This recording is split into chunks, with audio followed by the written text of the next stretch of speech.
नमस्ते। कार्यक्रम सीधा कुरा जनतासँग हेर्नको निमित्त टेलिभिजन सेट अगाडि बसिरहनुभएका र इन्टरनेटको माध्यमबाट विश्वभर हामीलाई हेरेर बसिरहनुभएका सम्पूर्ण आदरणीय दर्शक महानुभावहरूलाई म रवि लामी छाने हार्दिक स्वागत तथा अभिवादन टक्राउँछु। देशका प्रधानमन्त्रीको अभिव्यक्तिमा स्तर भएन, आजलाई यति भनेर बिट मारेर पनि पर्याप्त हुन्छ, तर यसलाई सप्रसङ्ग व्याख्या नगरिकन न तपाईँलाई चित्त बुझ्छ न मलाई। आफ्नो भाषणमा मिनेटमा ताली पड्केको राम्रो हो, तर मिनेटमा हाँसोको फोहरा छुटेको राम्रो हो र? सर्वोच्च अदालतमा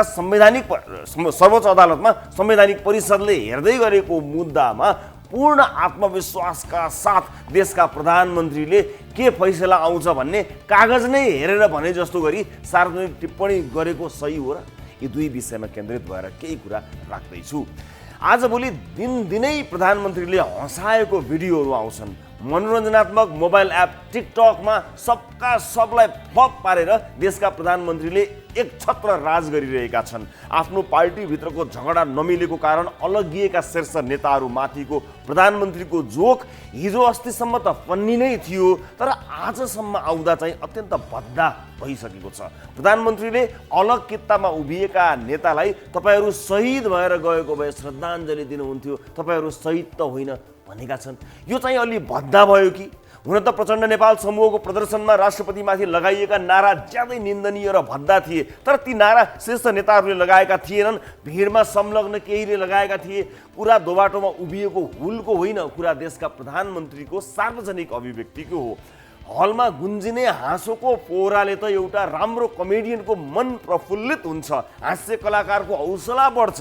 देशका प्रधानमन्त्री यसरी मान्छे हँसाएर हौसिनुलाई र टिकटकको यो एउटा मेटेरियल बन्नुलाई मैले चाहिँ सुखद रूपमा लिन सकिनँ है। र मान्छे हँसाउँदा उत्कृष्ट कमेडियनले सिचुएसनल कमेडीको बेजोड प्लट र पञ्च लाइन प्रस्तुत गर्दछ, तर प्रधानमन्त्रीले मान्छे हँसाउन आफ्ना सहकर्मी तथा देशका पूर्व प्रधानमन्त्रीहरूको खिल्ली उडाएको र क्यारिकेचर समेत गरेको देखियो। नन पोलिटिकल अडियन्सलाई यो सबै हेर्दा मजा त आयो, तर देशको प्रधानमन्त्रीले हँसाउनै पर्दा पनि अरूलाई होच्याएर होइन, अलि स्तरीय विषयवस्तुबाट हँसाएको भए हुन्थ्यो कि? खिया लागेका नटबोल्ट, भेट्न कुहिएर झरेका फल जस्ता शब्दावलीले स्वयं प्रधानमन्त्रीलाई चाहिँ अब्बल साबित गराउँदैन कि? भाषण रसिलो हुँदा सुन्ने हेर्नेलाई रमाइलो लाग्दासम्म ठिकै हो, तर लाजै लाग्यो भने चाहिँ बर्बाद हुन्छ है। जसरी हौसिएर प्रधानमन्त्री हलमा उपस्थित जमातलाई हँसाउन लागि परेका छन्, त्यसको स्तरलाई हेर्दा प्रधानमन्त्रीले कसैको सुरुवाल नै तानिदिएर हँसाउन पनि बेर छैन। मान्छे हाँसेको मन परेपछि जसरी पनि हँसाउन मन लाग्छ रे।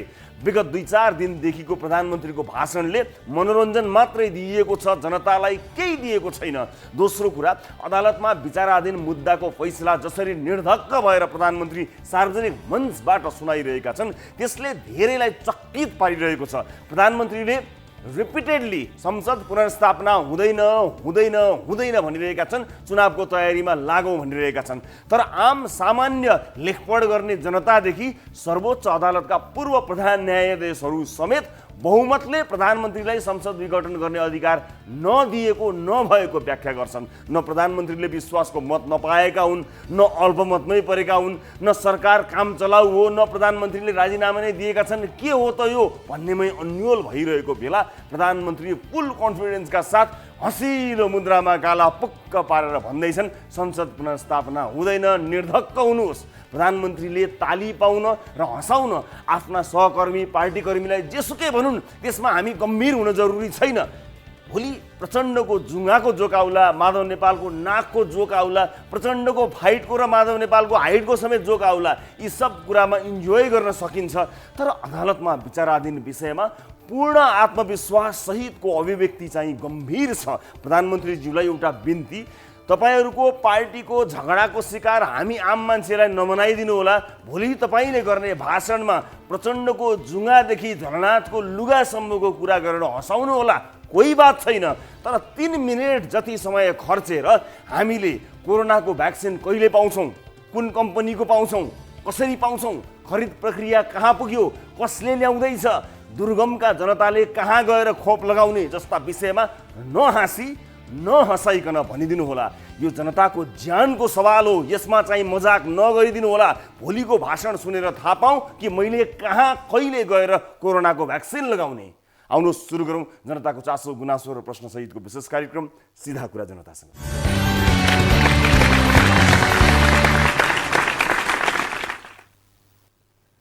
ब्रेकपछि स्वागत छ सम्पूर्ण आदरणीय दर्शक महानुभावहरूलाई कार्यक्रम सीधा कुरा जनतासँगमा।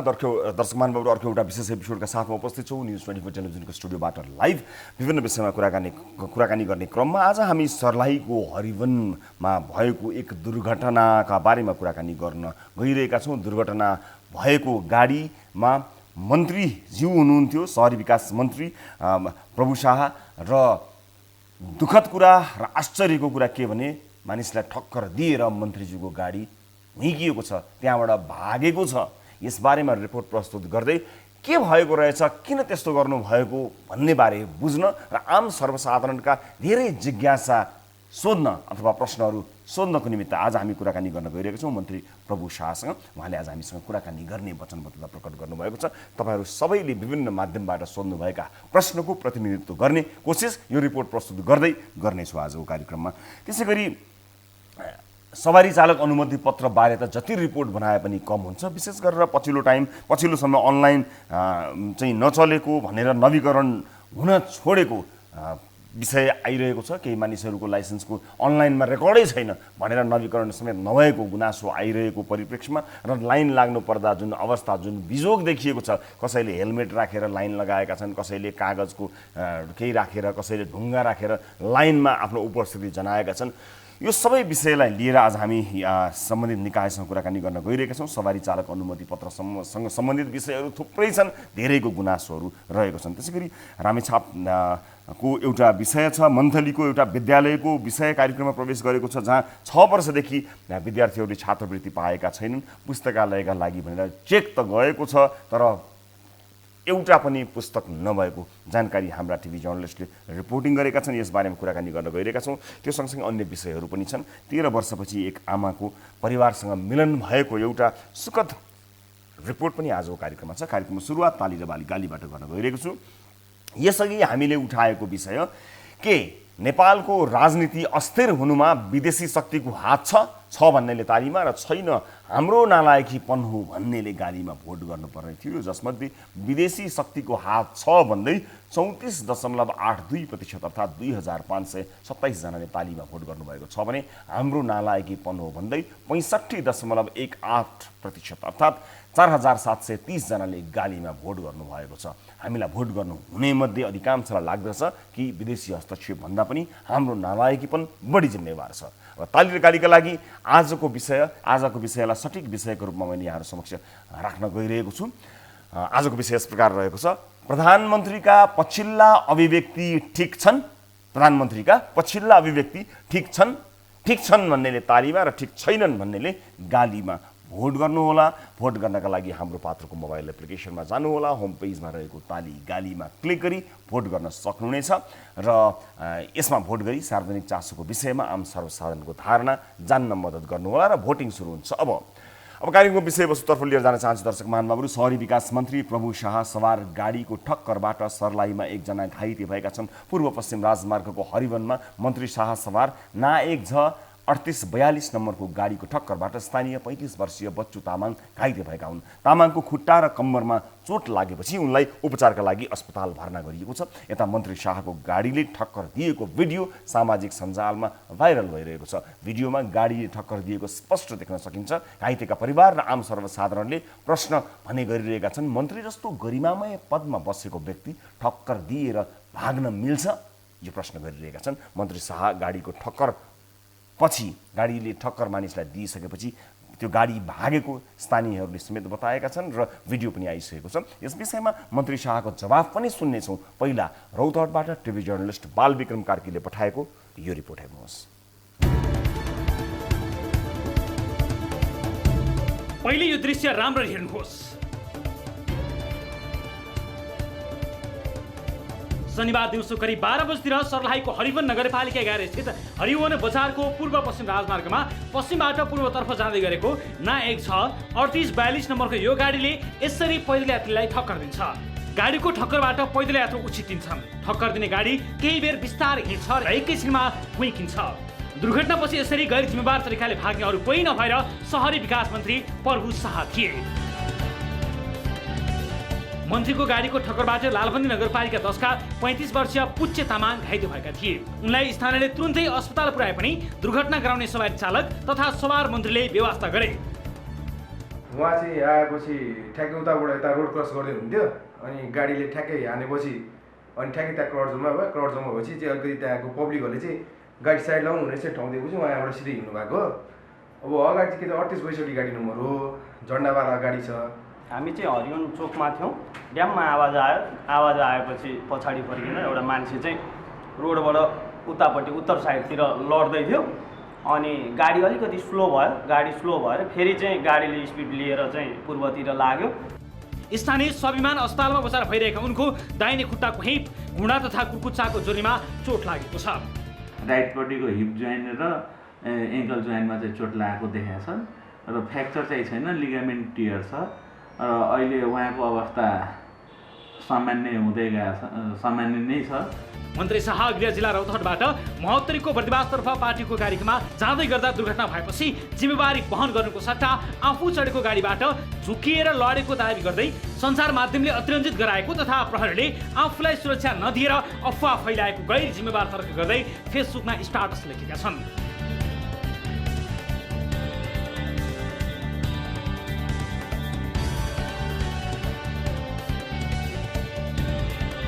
मन्त्रीले झुकिएर लडेको भने पनि यो भिडियो फेरि हेर्नुहोस्।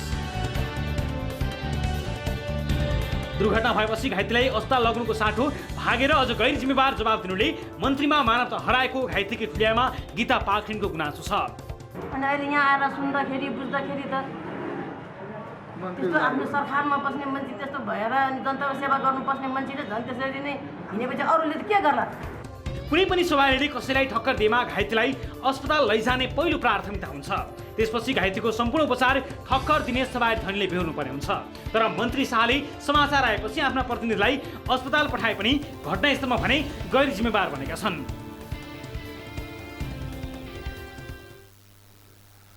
दर्शक महानुभावहरू, यस विषयमा छोटो कुराकानी गर्ने यतिखेर हामीसँग टेलिफोन सम्पर्कमा हुनुहुन्छ सहर विकास मन्त्री प्रभु शाह।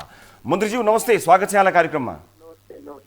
मन्त्रीज्यू, त्यसरी गाडीले ठक्कर दिएर तपाईँ भाग्नुभयो, एक सामान्य मान्छेलाई त त्यो सुहाउँदैन, त्यसमाथि जिम्मेवार मन्त्री जस्तो पदमा बसेको मान्छेले जनतालाई त्यसरी ठक्कर दिएर भाग्न मिल्छ? त्यसरी यो मिडियाले जसरी अतिरञ्जित गरेर प्रचार गरे नि त्यसले मलाई दुखित बनाएको छ। एउटा दुखित हामी सधैँ थियौँ हजुर। त्यो घटनाले त्यसले यो अतिरञ्जित जसरी प्रचार गरिरहेछ त्यसले थप भ्रमित गर्ने र मलाई दुखित बनाएको मैले महसुस गरेको छु। ल मलाई स्पष्ट पार्नुहोस् त, कसरी अतिरञ्जित भयो, के कारणले भ्रमित भयो? अहिलेसम्म बाहिर के भनिरहेछ तपाईँको मिडिया र यस्तो अनलाइनहरू जो हावादारी अनलाइनहरू छ त्यसले के भनिरहेको थियो भने प्रभु शाहले ठक्कर दिएर घाइते बनाएर छोडेर हिँडे, म सायद अमानवीय मान्छे हो, मसँग कुनै संवेदना छैन, म पुरै संवेदनाहीन गैर जिम्मेवार मान्छे हो जसरी भनेर प्रचार गरिरहेछ। अब म सोध्न चाहन्छु, अहिले जो व्यक्ति अहिले छँदैछ, डक्टरले पनि टेस्ट गरिसक्यो, के अवस्थामा थियो र के अवस्थामा छ मलाई एकचोटि प्र्याक्टिस बताइदिनु पुग्थ्यो। किनकि हामी जुन बेला गइरहेको थियौँ, हाम्रो महोत्तरीको लागि गइरहेको थिएँ, त्यहाँ महोत्तरीको लागि गइराख्दा बर्दी सिरेतुके चौकमा हरियोन भन्ने चौकमा एकाएक मेरो गाडीको अगाडि एकजना मान्छे आएछ। मेरो ड्राइभर अरू सबै ड्राइभर मैले सबै चेक गरिरहेको छु, राम्रो ड्राइभर मात्रै पर्छ, त्यसले पुरै आफ्नो बुद्धि विवेक लगाएर बचाए। साइडबाट टच भयो, साइडबाट झुकिएर टच भयो, टच भएपछि फालियो त्यो मान्छे, अनि फाल्यो फेरि ऊ आफै दौडेर हिँडे। अनि हिँडेर उता हामी हेऱ्यौँ अनि ठिकै छ भने सबैले भन्यो। त्यसपछि मेरो गाडी अगाडि बढ्यो। अब म कन्फिडेन्ट छु, म दुःख छु कि केही पनि भएको छैन। अब जसले भन्छ कि घाइतेलाई छोड्यो, ठोकर हान्यो, हस्पिटलमै लगेर गयो, हस्पिटलमा भर्ना गर्ने कन्डिसन के हुन्छ मलाई देखाइदिनुहोस् र के देखा पर्यो। किन हिजोसम्म त मैले केही भनेको थिएन। म सोध्न चाहन्छु ती अनलाइनवालाहरूसँग जसले सूचना गरे, उहाँहरूले त्यो अब डक्टरले के भन्यो, हस्पिटल भर्ना हुने के केस भएको थियो, कहाँनिर के भएको थियो हुनुहुन्छ नि मन्त्रीजी। यो त तपाईँलाई ल उहाँ ठिकठाक भएको भए पनि अहिले थाहा भयो, तर त्यसरी गाडीले ठक्कर दिएर मान्छे जम्प गरेर कति परसम्म पुगेको छ, ठक्कर दिएपछि एकचोटि ओर्लेर के हो कसो ठिक छ भनेर सुमसुमाएर एकचोटि धुलो झारिदिएर उठ्नु हिँड्नु पर्दैन र? म खुसी छु, मेरो दुश्मनी थियो त्यो एकजना सामान्य व्यक्तिसँग मेरो के दुश्मनी हुन्छ, मैले त्यस्तो के गर्नु पर्थ्यो? तपाईँले उभिएर एकचोटि बाहिर निस्किनु पर्थ्यो, तपाईँ बाहिर निस्किनु पर्थ्यो मन्त्रीज्यू। के भयो, तपाईँलाई सन्चै छ, तपाईँ ठिक हुनुहुन्छ, उपचार गर्नुपर्छ भन्नु पर्थ्यो। हजुर, तपाईँले एकचोटि सीसी क्यामेरा हेर्नुभएको होला, सीसी क्यामेराको बाहिर छ मिडियामा, यदि निहालेर हेर्नुहुन्छ भने लड्ने बित्तिकै उठेका छन्, उठेर त्यहाँ कुरा गरिरहेछ। र मैले त्यहाँ हाम्रो नेता छन्, स्थानीय मेयर र त्यहाँको नेता, मैले यसो हेर्नु होला भनेर फोनबाट भनेर गएको छु। त्यसैले कसैले अब के भन्ने मैले यो कुरा जसरी प्रचार नियोजित ढङ्गले जो गरिरहेछ त्यो घाइतेको परिवारलाई थाहा छ, घाइतेलाई थाहा छ। जबकि म पछि थाहा भयो कि त्यो सुस्त मनस्थितिको व्यक्ति रहेछ, त्यो पनि मलाई थाहा थिएन। एउटा सिम्पल नागरिकको रूपमा मैले पुछेर म सम्मान गर्छु। म भनेको गरिब मजदुरहरूको नेतृत्व गर्दै आएको मान्छे, त्यो पीडा र समस्यालाई म राम्ररी बुझ्न सक्छु। त्यसैले धन जसले गरिब र पीडितहरूको नेतृत्व गर्छ त्यसलाई त्यसको विरोधी जस्तो बनाइदिने म संवेदनहीन मान्छे हो। अनि उहाँ त अहिले अस्पतालमा हुनुहुन्छ नि, उहाँ त्यति सामान्य कहाँ हो र, उहाँको अवस्था कहाँ त्यति सामान्य हो र त्यतिकै आनन्दले बस्छ? उहाँलाई अस्पताल त जानु पर्यो, उहाँ त उपचारमा हुनुहुन्छ। अस्पतालमा जाने त कुनै कन्डिसनै छैन। तपाईँले डाक्टर त होला नि, अहिले त सबै एक्सरे पनि गरायो, सबै टेस्ट पनि भयो, कुन कन्डिसनमा अस्पतालमा जान्छ मान्छे? अब त्यो त तपाईँलाई अहिले थाहा भयो नि त, तर जब दुर्घटना भयो, दुर्घटना गराइसकेपछि त कस्तो अवस्था हुन्छ भन्ने कुरा त थाहा हुँदैन। तपाईँले अलिकति तपाईँ सीसी क्यामेरामा हेर्नुहोस्, त्यो दुर्घटना मेरो गाडीले ठक्कर मानेको अगाडि जम्प गर्थ्यो, साइडमा खस्नु भनेको तपाईँले कतापट्टि लडिरहेछ। तपाईँ सीसी क्यामेरालाई धेरै कुरा भनिरहेछ कि तपाईँ इमान्दारीपूर्वक सीसी क्यामेरालाई हो उहाँ पल्टिनु भयो। म अहिले देखाइरहेको छु टेलिभिजनमा, म स्क्रिनमा हेरि पनि रहेको छु। उहाँ पल्टिनु भयो तपाईँको ठक्करले। उहाँ त्यसपछि तपाईँले म के भन्छु भने सीसी क्यामेराको छ नि, अब यदि मेरो ड्राइभर मान्नुहोस्, मैले त एउटा कुरा के गर्छु भने ड्राइभरको हेल्थ क्रिया पनि देखाएर उसले कुशलतापूर्वक जुन ढङ्गको एक्सिडेन्ट एकाएक भयो, जुन स्पिडमा हाम्रो गाडी गइरहेको थियो, त्यसैले जुन ढाँचामा बचायो, मैले त भन्छु त्यो धेरै ठुलो दुर्घटनाबाट हामी बच्यौँ। छेउबाट त्यसरी झुकेर लड्ने बित्तिकै उठेका छन्। उठेर उसलाई हेरेपछि एकदम हाम्रो 2 मिनट जति हामी गाडी रोकिरहेको छौँ त्यहाँ जस्तो लाग्छ। 2 मिनट त तपाईँ उभिनु भएको छैन मन्त्रीज्यू, तपाईँलाई 2 मिनट लाग्यो होला, भन्नु त धेरै कम छ, तर म धेरै कम छ, केही सेकेन्ड उभिनु भएको छ। उहाँ उठेर त्यसपछि उठेको त देखिन्छ, उठेको त त्यसपछि उठेको देखिन्छ। उहाँ त्यसपछि ठक्कर दिएपछि उठेको मात्र होइन कि, तर ठोकिन आएको भन्नुभयो तपाईँले गाडीमा ठोकिन आएको भनेर भन्नुभयो। सामान्य ठोकिन आएको को मान्छे हामीसँग ठोक्न आउँछ त कति कुरा गर्नुहुन्छ, हामीसँग ठोक्न आउँछ त अनि होइन।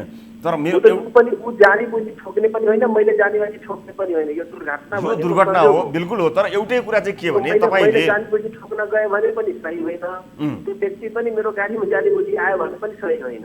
तर अहिले उहाँको स्वास्थ्य स्थिति बुझ्नु भएको छ कि छैन तपाईँले? उहाँको अस्पतालमा हुनुहुन्छ। मैले यहाँबाट अगाडि बढ्दै 2 जनालाई मैले फोन गरेँ, त्यहाँ राजकुमार यादव भने हाम्रै पार्टीकोबाट त्यहाँ चुनाव लडेको र निर्वाचित पनि हाम्रै पार्टीको मेयर। हजुर, मैले उहाँको यसो हेर्नु होला, त्यहाँ यस्तो भएको छ भनेपछि उहाँले सँगै हस्पिटल त के गर्नु, घरको परिवारहरू पीडित छैन। अब मैले आफै हुनुपर्ने भन्ने जस्तो कयौँ मान्छेहरूको जिज्ञासा छ, त ठिक छ, तर त्यस्तो मैले आफ्नै आँखले हेरिरहेको छु। त्यस्तो केही एउटा जो तुरुन्तै हामीले स्पर्श गर्नु पनि त्यस्तो परिघटना पनि नभएको र त्यो व्यक्ति पनि त्यो अवस्थामा नभएको हेरिसकेपछि म अगाडि बढेँ। मलाई मन्त्री जाने प्रेसर पनि थियो र मैले त्यहाँ राजकुमार चौकमै देखिरहेको थिएँ मैले, र राजकुमारजी यस्तो यस्तो भएछ, तपाईँ आफू पुग्नुहोस् त भनेपछि म 2 मिनटमा पुगेँ भन्नुभयो। र पछि त्यहाँ नर्मल छ, केही पनि छैन भन्यो। र त्यसपछि म कार्यक्रममा गएँ। पछि अनलाइन न्युजहरू आउन थालेपछि मैले फेसबुक स्टेटस लेखेँ, यो भएको केही पनि नभएर मैले बुझेर ढुक्क भएर गएको हो। यो पछि कसरी यसरी प्रचार हुन थाल्यो भने मैले अब यो मन्त्री भन्ने बित्तिकै नेगेटिभनेस एउटा मेन्टालिटी पनि छ। मन्त्री भएको राम्रो कामै गर्दैन, यो मेन्टालिटीको पनि नतिजा होला। तर मन्त्री भनेको त हामी जुन वर्गबाट आएका छौँ, जनताको लागि गरिब दुखीको लागि लड्दै आएको मान्छेले तपाईँ मन्त्री भयो, यो दुर्घटना होइन भन्ने मेरो मत पनि होइन, यो दुर्घटना नै हो। तर एउटा दुर्घटनामा ड्याम्म गाडीले मान्छे हानेर ढल्यो, त्यो मान्छे हल्का उठ्यो होला। तर तपाईँले हेर्नुहोस्, अगाडिबाट हानेको भए सिधै अगाडि जान्छ नि, अगाडि होइन साइडतिर लडिरहेको छ। तपाईँ कति ख्याल गर्नुहुन्छ? हेर्दा हामीले तपाईँले हेरेको, तपाईँ त्यहाँ घटनामै हुनुहुन्थ्यो, हामीले हेर्ने त भिडियो नै हो। भिडियोमा गाडीले ड्याम्मै हानेको छ, हानेपछि उहाँ बजारिनु भएको छ। बजारिएपछि गाडी बिस्तारै तपाईँको केही सेकेन्डका लागि तपाईँको गाडी रोकिएको छ। र रोकिसकेपछि के देखिन्छ भने मान्छे एकदमै धेरै अगाडिसम्म, लगभग धेरै परसम्म गएको छ। त्यही साइडमा जतापट्टि लडिरहेछ नि, हजुर, त्यहाँ अगाडि आर्मीको थियो, म त्यही साइडमा बसिरहेको थिएँ पछाडि, म प्रश्न रूपमा हेरिरहेको छु। अनि साइडबाट टच भयो, हजुर। चालियो, त्यसपछि? चालेपछि त्यो आफै उठेपछि त्यहाँ उभेपछि त्यहाँ नर्मल छ भने सेना जो अगाडि बसिरहेको छ सर केही छैन ठिक छ भनेपछि ल जाउँ न त भनेर हामी हिँड्यौँ। कसले नर्मल छ भनेर कसले भन्यो? तर पनि मलाई के लाग्यो भने के अवस्था छ मेरो जिज्ञासा मनिराख्यो। मैले राजकुमारलाई फोन गरेँ तपाईँ कहाँ हो भने चोकमै छु भन्यो। त्यसो भए एकचोटि त्यहाँ हेर्नुहोस् न मैले त्यहाँ गएको व्यक्तिको के छ भने उल्टो त्यहाँ पुग्यो केही पनि छैन भन्यो। त्यसपछि म ढुक्क भएर हिँडे गरेँ अनि त्यसपछि पनि यसो बदनाम गर्ने कोसिस भयो। तपाईँ अब म प्रश्न सोध्न चाहन्छु जसलाई जसरी उत्पात गरेका थियो हस्पिटल भर्ना गरेर सुतेपछि त मान्छेलाई भयानक जस्तो लाग्यो नि प्रभुता भनेको त अमानवीय नि के जस्तो लागिरहेको छ। अब म सोध्न चाहन्छु डक्टरको रिपोर्ट मान्छे डिस्चार्ज भइसकेपछिको रिपोर्ट त होला के भएको थियो मलाई सुन्न चाहन्छु। हस्पिटल भर्ने हुने पनि के भएको थियो? अब यस्तो छ डक्टरको रिपोर्ट तपाईँले थाहा नपाएर सोध्नु भएको कि तपाईँले यतिकै सुन्न चाहनु भएको? तपाईँले थाहा नपाएर सोध्नु भएको भए म डक्टरको रिपोर्ट डक्टरले के भने उहाँको दाहिने खुट्टाको हिप घुँडा तथा कुर्कुच्चाको हाड जोर्नीमा चोट लागेको छ भन्नुभयो। चोट लागेको चोट त मैले पनि बुझेँ किनकि चोट त टेप टाल्दा नि मैले देखेँ चोट लागेको होला तर त्यो भर्नै गर्नुपर्ने चोट लाग्नेलाई भर्नै गर्दैन के तपाईँ रविजी। मैले यति भन्छु कि र के अरे यो भर्ना गर्ने कन्डिसनको थिएन भनेर म हिँडेर तैपनि मेरो मनले नमानेपछि हाम्रो त्यहाँको मेयर र त्यहाँको हाम्रो पार्टीको नेतालाई सोध्दा म चौकमै छु भनेर मैले पठाएको छु। उहाँको पीडित परिवारको मान्छे कोही पनि हामीप्रति नियति छैन किन उहाँले थाहा छ कसले कसरी हेरिरहेको छ। 2 मिनट नहुँदै मेरो प्रतिनिधि त्यहाँ छ उहाँसँग। मन्त्रीज्यू तपाईँले भनेको सबै कुरा हामीले राख्यौँ। प्रभु शासन हिँड हो म तुरन्तै त्यहाँ के कन्फर्म भयो भने मान्छे आफै उठेर हिँडेपछि मलाई त्यहाँ ठुलो त्यस्तो केही पनि भएको छैन जस्तो मलाई लाग्यो। त्यो पनि मेरो मनले मानिरहेको थिएन। मैले फोन गरेँ राजकुमार यादवलाई। राजकुमार यादवजी तपाईँ कहाँ हो भने चौकमा हो भनेपछि उहाँ गएको। त्यसरी बुझिदिँदा तपाईँले सही हुन्छ तर मान्छेले कस्तो प्रचार गर्यो भने भाग्यो प्रहरी स्कटिङमा भएको मन्त्री भाग्छ होइन यस्तो हो स्कटिङमा भएको मन्त्री भागे रे प्रभु अनि गाडीको पत्ता लाग्यो। त्यो हेर्नुहोस् तपाईँकै भनाइ राख्नको लागि आज हामीले तपाईँसँग कुराकानी गर्यौँ। तपाईँले आफ्नो कुरा स्पष्ट राख्नुभयो तर एउटा कुरा नि देशलाई भ्रमित पारिदियो। मन्त्रीज्यू एउटा कुरा चाहिँ तपाईँले के स्वीकार दिँदा राम्रो हुन्छ जस्तो लाग्छ मलाई भने त्यो तपाईँको मर्जी स्वीकार्नु नस्वीकार्नु।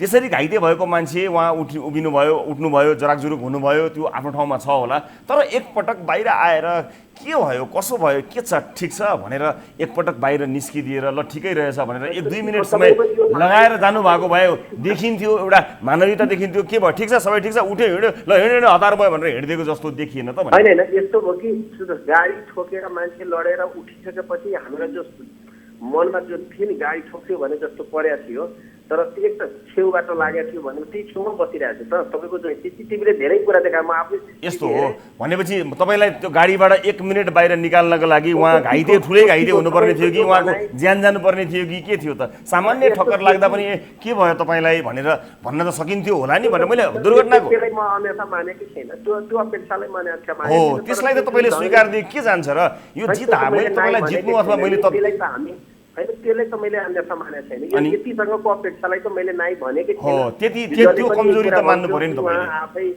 उठेर के छ कस्तो छ हुनुहुन्छ भनेर सोधेर कन्फर्म भएर जाँदा हुन्थ्यो त्यो त ठिक छ। त्यो भएर त्यो मेरो मनले मानेन र पछि मैले अलि अगाडि बढेर राजकुमारजीलाई हेर्नु भनेर मैले पठाएको छु। जिम्मेवारी लगाउनु भयो तपाईँले कसैलाई जिम्मेवारी दिनुभयो भन्ने तपाईँ पीडितलाई सोध्नु होला कि प्रभु शाहको पार्टीको नेताहरू तपाईँ कहाँ कति मिनटमा आइपुग्यो यति भए पुग्दैन? प्रभु शाहको त्यहाँको जुन नेता छ हाम्रो म प्रदेशको अध्यक्ष छु त्यहाँको मेयर त्यहाँको पार्टीको नेता त्यति भए पुग्दैन भनेर मलाई सोध्नुभयो। मैले त जवाफ दिनै परिहाल्यो। यदि म हो भने चाहिँ त्यतिले पुग्दैन। एउटा जिम्मेवार नेताले एकपटक बाहिर गाडीबाट ओर्लेर एकपटक थिएन नि त्यो मान्छे त्यो घाइते भएको भए लडेको भएको त्यो थिएन त तपाईँलाई धेरै पछि थाहा भयो नि अस्पताल गएपछि। तर तत्कालका लागि त मान्छेलाई गाडीले ड्याममै हानेर मान्छे 3 बल्ड्याङ खाए 4 बल्ड्याङ खाएको छ। म फेरि यसमा स्पष्ट गर्छु जो अस्पताल लगिएको छ त्यो षड्यन्त्रको नतिजा हो। अस्पताल जाने केही पनि भएको छैन। अहिले पनि म भन्छु अस्पताल जाने चोट लाग्यो हो चोट लाग्नेलाई म हामी आँखाले हेरिरहेको छु चोट लाग्यो हो तर अस्पताल जाने लेभलको होइन। अहिले पनि अस्पतालबाट डिस्चार्ज भइसकेको छ। तपाईँले डक्टरको रिपोर्ट मन्त्रीज्यू गाडीले त्यसरी हानेको मान्छे तत्काल उठेर हिँडे पनि मेरो चाहिँ सल्लाह एक मिनट सुनिदिनुहोस् न अस्पताल जाने अवस्था होइन भनेर तपाईँले भन्नुभयो होला। यो घटनालाई लिएर तपाईँको राजनीतिक प्रतिशोध पनि साध्न खोजियो होला, म त्यतातिर गइनँ। तर मेरो यति मात्र हो कि घाइते गाडीले ठक्कर दिएको मान्छेलाई तुरुन्त थाहा नभए पनि एकपटक अस्पताल जाने यसै पनि सल्लाह दिइन्छ। अस्पतालै जाने होइन, यसरी लडेको मान्छे अस्पताल जानुपर्ने नै होइन, अस्पताल जानु नै षड्यन्त्र भयो, दुख्यो भन्नु नै षड्यन्त्र भयो भन्नु चाहिँ यो चाहिँ त्यति उचित जवाफ जस्तो मलाई लागेन मन्त्रीज्यू। यही अब यो किन जानु, त्यसरी गाडीले हानेको मान्छे अस्पताल जानु परेन? होइन, जुन ढाँचामा जुन जसरी मान्छे जो लडेको मान्छे तुरुन्तै 1 मिनट 1 सेकेन्ड पनि छैन, तुरुन्त लड्नु र उठ्नु र उठेर जुन स्थिति मैले देखिसकेपछि हामी अगाडि बढ्यौँ र तुरुन्तै हाम्रो साथी जो हाम्रो पार्टीको नेता छन् सोध्नु होला, ठिक छ यो भनिसक्नु तपाईँले, भनिरहेको छु, उहाँहरू त्यहाँ तुरुन्तै 2 मिनट पनि लागेको छैन, त्यहाँ पुग्यो। मतलब यो घटनालाई लिएर तपाईँले अलिकति पनि आत्मालोचना गर्नुपर्ने अथवा तपाईँले अलिकति पनि केही आफूलाई ओहो यो चाहिँ मबाट अलिकति भएन कि भन्नुपर्ने कुरा केही छ, केही भन्नु बाँकी छ तपाईँको अन्त्यमा? होइन, मैले आफ्नो तर्फबाट जो जिम्मेवारी गर्नुपर्ने हो नि, तपाईँले जो भन्नुभयो कि त्यहाँ ओर्लिनु पर्थ्यो भने ओर्लिने लेभलको त्यस्तो परिघटना र त्यस्तो स्थिति नदेखेर हामी हिँड्यौँ एउटा कुरा। तर म अगाडि नबढ्दै मान्छे पठाएको छु। तर जसरी मिडियामा आयो, जसरी त्यहाँको स्थानीय पुलिसले जो वक्तव्यबाजी गर्यो कि मन्त्रीको एस्कर्टिङ गर्ने पुलिसलाई प्रहरी प्रभु शाह गाडी खुल्यो भन्ने वक्तव्य दिन मिल्छ? एउटा मन्त्रीको एस्कर्टिङ गरिरहेको पुलिसको कमान्डरले प्रभु शाहको गाडी खुल्यो, आज हामी लुकेर कुनै गाडी खोलेर ठोकेर गइरहेका हुन्छन्, त्यसमा गाडी प्रस्थान गर्दा खोज तलास गर्दा कसको गाडी हो भने प्रभु शाह गाडी खुल्यो भने जस्तो बनाएर देशलाई भ्रमित पार्न मिल्छ? तपाईँ आफैमै विचार गर्नु, यो आर्ट सामान्य छैन। त्यहाँ अवधेश यादव भन्ने नामको इन्सपेक्टर छ, प्रचण्डजीको पिएसओ भएका मान्छे त्यहाँ एसपी छ, प्रहरी एस्कर्टिङमा हिँडिरहेको मन्त्रीको गाडी छ र प्रहरीले भन्छ प्रभु शाहको गाडी खोज तलास गर्दा प्रभु शाह गाडी भेटियो, खोज्दाखेरि दुर्घटना भयो, कसको गाडी भन्दा प्रभु शाह मन्त्री सभामा गाडी रहेछ भन्ने कुरा जानकारी गरायो, कसको गाडी भनेर भन्दा भनियो। वक्तव्यबाजी धेरै अनलाइनहरूमा त्यहाँको स्थानीय पुलिसको वक्तव्यबाजीले झन् मलाई यस्तो भ्रमको खेती भयो जस्तो लाग्यो कि। हस् मन्त्रीजी, तपाईँले आफ्नो धारणा राखिहाल्नुभयो र तपाईँ आफ्नो भनाइमा जसरी अडिगिरहनुहुन्छ म पनि मेरो एउटा भनाइमा अडिगै रहन्छु कि एकपटक तपाईँ ओर्लिएर हालखबर बुझेर ठिक छ भनेर गइदिएको भए त्यो एउटा दुर्घटना हुन्थ्यो। के तपाईँले लाग्छ यो भएपछि म खुसी भएँ, मैले जानी बुझी गरेँ होला, उसले पनि जानी बुझी मेरो गाडी नजिक आयो होला, नै मेरो गाडी मेरो ड्राइभरले यो दुर्घटना हो भनिसकेँ। हस् मन्त्रीज्यू, समय र जानकारीको लागि तपाईँले आफ्नो तर्फबाट दिनुभएको स्पष्टीकरणका लागि धन्यवाद। यो स्पष्टीकरण तपाईँको यो भनाइ यो विषयलाई लिएर तपाईँले राख्नु भएको तपाईँको टिप्पणी यसपछि घटनापछिको यो भनाइलाई आम धेरै दर्शक महानुभावहरूले मूल्याङ्कन गर्नु होला, किनभने एउटै प्रश्नमा तलमाथि भनिरहनु अथवा धेरै लामो समयसम्म तपाईँले त्यही कुरा भनिरहनु मैले यही कुरा सोधिरहने गर्दा त्यति सहज पनि नहोला। खैर, बाँकी यसलाई मूल्याङ्कन गर्ने जिम्मेवारी हेर्नुहुने दर्शक महानुभावहरूलाई छोड्दै मन्त्रीज्यूलाई समय र जानकारीको लागि धेरै धेरै धन्यवाद दिन चाहन्छु। र अब आजको अर्को वस्तुतर्फ लिएर जान चाहन्छु दर्शक महानुभावहरू। सरकारले जति नै ठुला आश्वासन र सपना देखाए पनि मालपोत कार्यालय र यातायात कार्यालयको विशेष गरेर यो सरकारको वास्तविक नागरिकमा त्यहाँको अवस्था, सरकारले नागरिकलाई कसरी हेर्छ भन्ने कुरा त्यहाँको अवस्थाले छर्लङ्ग पारेको हुन्छ। यातायात कार्यालयमा सवारी चालक अनुमति पत्र लिनका लागि होस् वा बिलबुक, लाइसेन्स नवीकरण तथा सवारीको प्रदूषणको मात्रा जाँच्न होस्, सबैरैबाट लाइन लाग्नुको विकल्प हुँदैन। अझ यातायात कार्यालयहरूमा त बिहान लाइन बस्दा आफ्नो पालो कुर्नका लागि ढुङ्गा, हेलमेट, कागज पत्र अथवा पत्रिका राखेर पालो कुरेको दृश्य अचम्म लाग्दो हुन्छ। लामो समय बन्द रहेको सवारी चालक अनुमति पत्रको आवेदन केही दिन अघि मात्र खुलेको थियो। अहिले आवेदकले यातायात कार्यालयको वेबसाइटबाट आवेदन भर्नुपर्छ, तर विडम्बना वेबसाइट खुलेको आधा घन्टाभित्र सर्भरको टाइम आउट हुन्छ, अर्थात् कोटा पुगिसकेको भन्दै सर्भरले काम गर्न छाड्छ। यो विडम्बना मात्र होइन, झन्डै 4000 जनाको त वर्षौँदेखि नवीकरण हुँदै आएका लाइसेन्स अहिले आएर अनलाइनमा नचढेको भन्दै नवीकरण नै हुन छाडेको छ। एक हामीलाई सम्पर्क गर्नुहुने गुनासोकर्ताको त 2052 सालमा लिएको लाइसेन्स 72 सालसम्ममा नवीकरण भयो, तर अहिले उनले सोही लाइसेन्स नवीकरण गर्न जाँदा कम्प्युटरमा नाम नै छैन भन्दै कर्मचारीहरूले उल्टो उनलाई अख्तियारमा उजुरी हाल्नुहोस् भन्ने सम्भवको चुनौती दिँदै फर्काउने गरेका छन्। यो रिपोर्ट हेर्नुहोस्।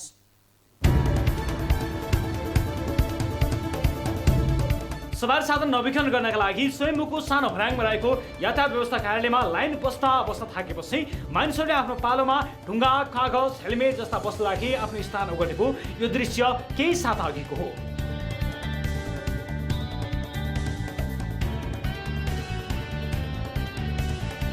अझ रोचक त के छ भने झन्डै 1 वर्षपछि खुलेको सवारी चालक अनुमति पत्रको आवेदन अनलाइनबाट भर्ने व्यवस्था गरिएको छ। तर सर्वसाधारणले भने आवेदन भर्न सक्दैनन्। फारम भरेर लगइन गर्न नपाउँदै कोटा सकिएको भन्दै सर्भरले काम गर्न छोड्छ, जसका कारण अनलाइनबाट आवेदन दिने भने पनि सर्वसाधारणले आवेदन भर्न पाएका छैनन्। अनि काठमाडौँको गोङ्गो बस्दाएका किशोर प्रसाद पौडेलले 2052 सालमा सवारी चालक अनुमति पत्र लाइसेन्स लिएका थिए। यातायात व्यवस्था विभागको नियम अनुसारको सरकारी राजस्व बुझाएर आफ्नो चालक अनुमति पत्र नवीकरण पनि गराउँदै आएका छन्। उनले पछिल्लो पटक 2072 सालमा आफ्नो लाइसेन्स नवीकरण गराएका थिए। उनको लाइसेन्समा 2077 कार्तिक 8 गतेसम्मको अन्तिम मिति तोकिएको छ। लाइसेन्सको म्याद गुज्रिन लागेपछि उनी नवीकरणका लागि गत कार्तिकमा एकान्त कुना स्थित यातायात कार्यालयमा पुगे, तर कार्यालयले उनको लाइसेन्स नवीकरण गर्न मानेन। मेरो त लाइसेन्स रिन्यू नै गर्दैन, उनीहरूको त सिस्टम हालेकै छैन भन्छ, के भन्छ। 5-6 वर्षसम्म त्यही गएँ, अब रिसाउनु पनि हुँदैन केही पनि। अब मेरो अब डेट पनि सकिएको छ लाइसेन्सको। यातायात कार्यालयले उनले नवीकरण गरेको रेकर्ड आफ्नो सर्भरमा नभेटिएको भन्दै नवीकरण गर्न मानेन।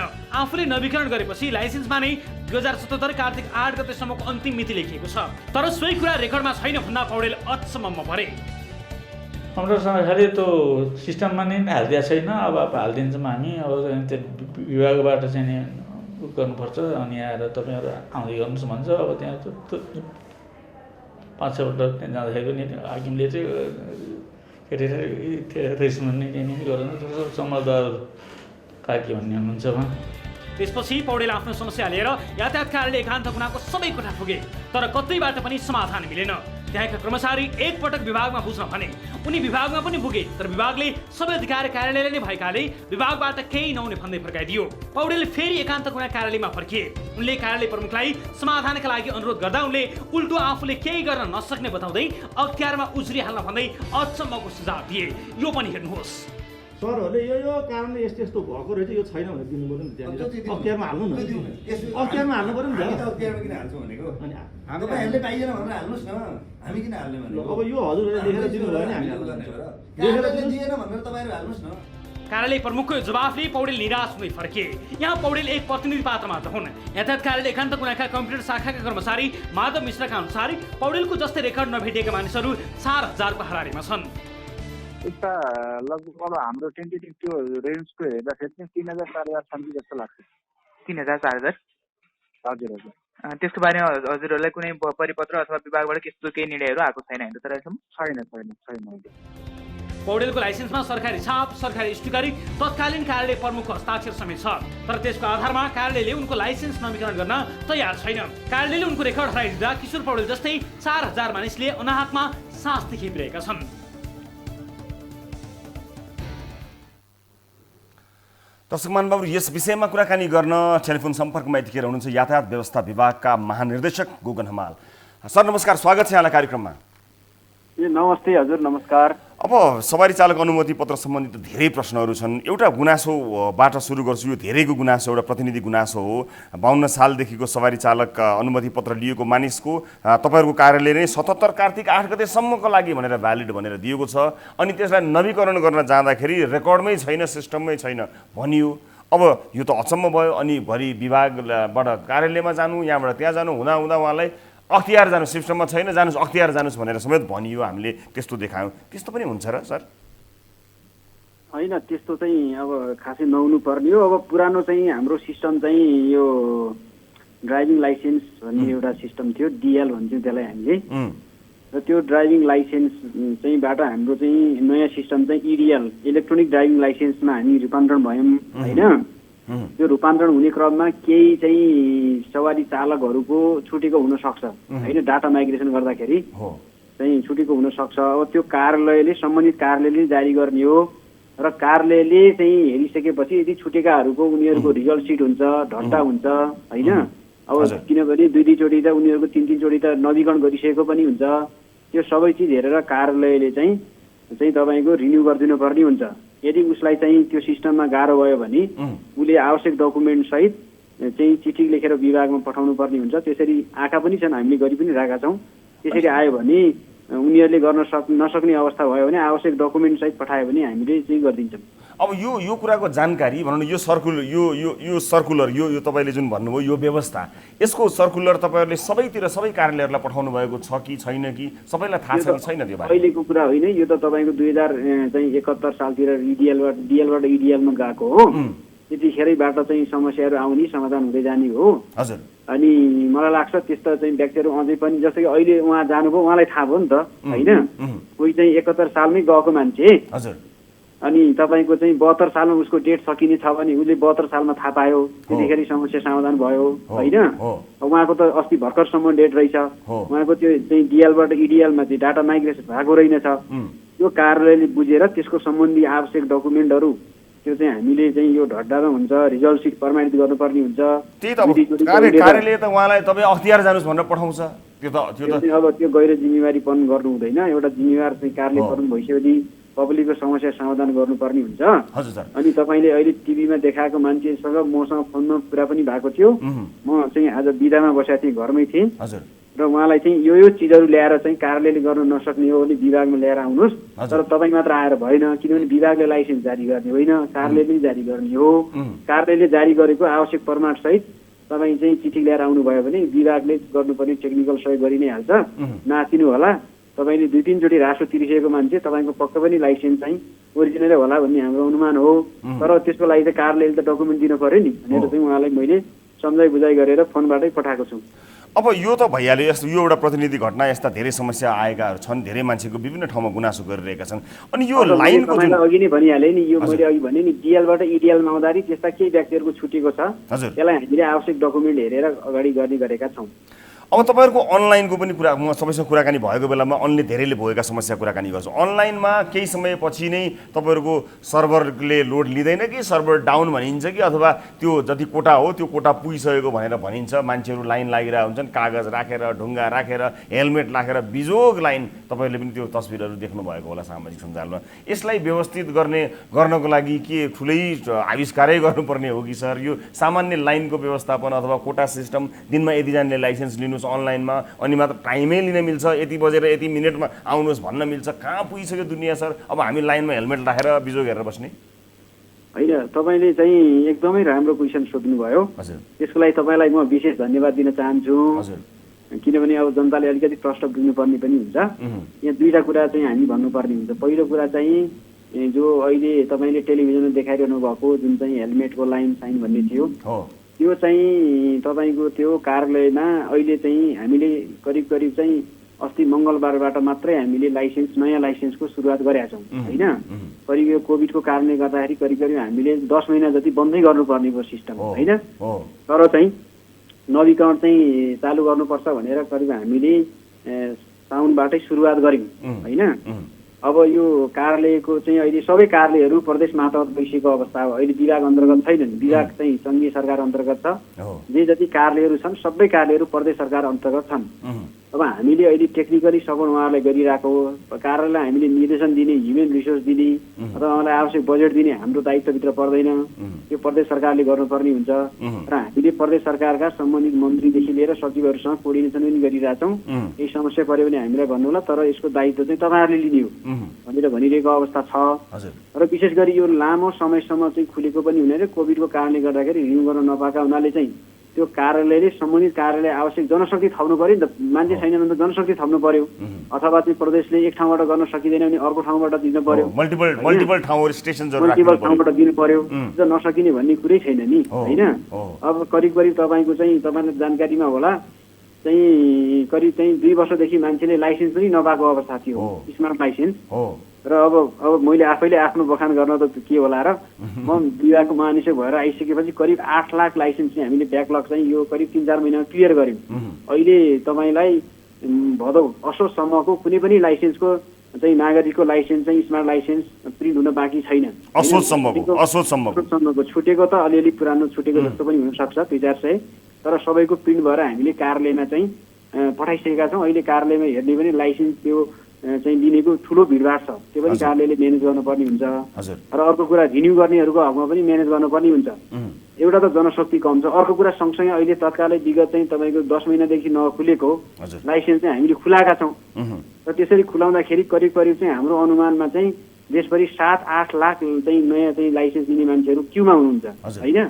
तर हाम्रो चाहिँ के छ भन्दाखेरि कार्यालयहरू त देशमा त सीमित छ नि, जम्मा हामीले चाहिँ 17वटा कार्यालयबाट देशभरि लाइसेन्स दिने काम गर्छौँ र यसरी 17वटा लाइसेन्स चाहिँ 17वटा कार्यालयले गर्दाखेरि ती कार्यालयको क्षमता जनशक्ति हेरिकन एउटा कार्यालयले मलाई लाग्छ त्यो चाहिँ विभिन्न वर्गका चाहिँ तपाईँको लाइसेन्स हामीले जारी गर्नुपर्ने हुन्छ, 2 पाङ्ग्रे 4 पाङ्ग्रे ठुलो सवारी ट्रक लोडरदेखि लिएर सबैको गर्नुपर्ने हुन्छ। तिनीहरूको क्षमता हेरिकनै विगतदेखि हामीले चाहिँ कोटा प्रणाली, किनभने रेगुलर प्रत्येक दिन लाइसेन्स भइरहोस् भन्ने ढङ्गले हामीले चाहिँ प्रत्येक कार्यालयको चाहिँ त्यो क्षमता हेरिकन लाइसेन्सको कोटा तोकिएको हुन्छ, फर्म भर्ने कोटा तोकिएको हुन्छ र त्यो अनुसार चाहिँ हामीले अनलाइन फार्म चाहिँ अस्ति मङ्गलबारबाट सुरु गऱ्यौँ। अब यहाँ चाहिँ समस्या के हो भन्दाखेरिमा चाहिँ 10 महिनाको खुलेको छैन। मैले तपाईँलाई अघि भनिसकेँ 7-8 लाख मान्छेहरू वेटिङ लिस्टमा हुनुहुन्छ, सबैले अनलाइनबाटै फर्म भर्ने हो। हाम्रो अनलाइन चाहिँ सिस्टम चाहिँ बिहान 6 बजे खुल्छ र तारबार खुल्छ हप्तामा, त्यो पनि पुरै बार किन खोल्न सकिन्न भन्दाखेरि कार्यालयले लिखित दिनु पर्यो, ट्रायल लिनु पर्यो, त्यो म्यानेज गर्नको लागि हामीले तारबार चाहिँ खोल्छौँ र बिहान 6 बजे खुल्छ र 7-8 लाख चाहिँ सधैँ त्यो सिस्टममा चाहिँ लागिरहने हुनाले जो लकी त उसले नै पाउने भयो कि त्यस्तो देखियो। अब धेरै मान्छे त पाउने भएन, हेर्दाखेरि त धेरै मान्छेले नपाउने जस्तो देखिने भयो नि त। तर हेर्दाखेरि कार्यालयमा हेर्दाखेरि त सबै मान्छेले त फर्म त भरे, जति कोटा उनीहरूलाई अलोकेट गरिएको हुन्छ त्यो अलोकेट गरिएको कोटा अनुसार उनीहरूले फर्म त भरेकै छन्, कार्यालय जाँच लिएकै छ। तर यस्तो छ नि सर एउटा सरलाई मैले रोकेँ, अब जस्तो प्रब्लम त यो भयो होइन सर, सरले मैले सबैलाई प्रब्लम सोध्नुपर्ने, सरले नै मलाई प्रब्लम सुनाइदिएर सरकै माया लाग्ने स्थिति बनाइदिनु त भएन मलाई। मैले अब यहाँ सुन्नुहोस्, अब हामी के गर्न सकिन्छ कुराकानी गर्नु पर्यो सर होइन, यो एउटा समस्या छ। अब हामीले अहिले चाहिँ विशेष गरी भ्याली बाहिरको त त्यति समस्या मैले देख्दिनँ, काठमाडौँ उपत्यकामै बढी समस्या हो, चाप यही नै बढी हुन्छ। बाहिरतिर त कुनै पनि कार्यालयमा त कोटा पनि नपुगेको अवस्था हुन्छ। अहिले हामीले करिब करिब चाहिँ तपाईँको 5500 चाहिँ हामीले चाहिँ देशभरि कोटा हामीले छोडेका छौँ होइन, त्यो कार्यालयको क्षमता हेरिकन। अहिले भर्खरै मात्रै मैले चाहिँ हिजो यहाँ हाम्रो बागमती प्रदेशको चाहिँ प्रदेश सचिवसँग कुराकानी गरेँ, भौतिक पूर्वाधार विकास मन्त्रालय, किनभने त्यो मन्त्रालयले चाहिँ यातायातको कार्यहरू हेर्ने भएको हुनाले एकचोटि तपाईँले चाहिँ प्रदेशको कार्यहरूसँग कोर्डिनेसन गरेर चाहिँ म्याक्सिमम उहाँहरूले कति काम गर्न सक्ने हो होइन, अथवा चाहिँ ट्रायल सेन्टर बढाएर हुन्छ कि आवश्यक जनशक्ति थपेर पनि हुन्छ कि के गरेर हुन्छ। अहिले यो हाम्रो अलिकति समस्या पर्यो, पब्लिकलाई गाह्रो पनि भएको छ भन्ने ढङ्गले उहाँहरूसँग हामीले कोर्डिनेसन पनि गरिरहेका छौँ र मैले भोलि चाहिँ तपाईँको यातायात व्यवस्था कार्यालयका प्रमुखहरूसँग पनि बोलाएको छु, तिमीले कति काम गर्न सक्छौ त, म्याक्सिमम कोटा त छोडिदिनु पर्यो। धेरै सर धेरै गर्न सकिन्छ, जस्तो आम मान्छेलाई फर्म भर्नेहरूलाई सिस्टमले नै अल्फाबेटिक अर्डरमै लैजान सक्छ नि। आज एबाट नाम आउनेहरूले मात्र फर्म भर्नु होला भन्यो भने सिस्टमले ए भन्दा बाँकीको बी को सी को लिँदैन। यस्ता त कयौँ उपायहरू छन् होइन, समस्या कति छन् समाधान। उपाय त्यो उपाय अलिकति त्यो तपाईँले भने जस्तै ठ्याक्कै त्यो उपाय अलिकति रिलायबल एक्जाम्पल त्यहाँ सर, मैले एउटा इक्जाम्पल हो। अब हामी चाहिँ 2-3वटा मोडलमा छलफल गर्दैछौँ कि, जस्तो कि के मोडलमा हामी छलफल, जस्तै सिस्टमले जति पनि अनलाइन फर्महरू लिने होइन, अनलाइन फर्म जति पनि लिइराख्ने, अनि मान्छेलाई चाहिँ तपाईँको जाँच फलानु डेट छ भनेर चाहिँ पछि इन्फर्म पनि गर्न सकिने हुन्छ।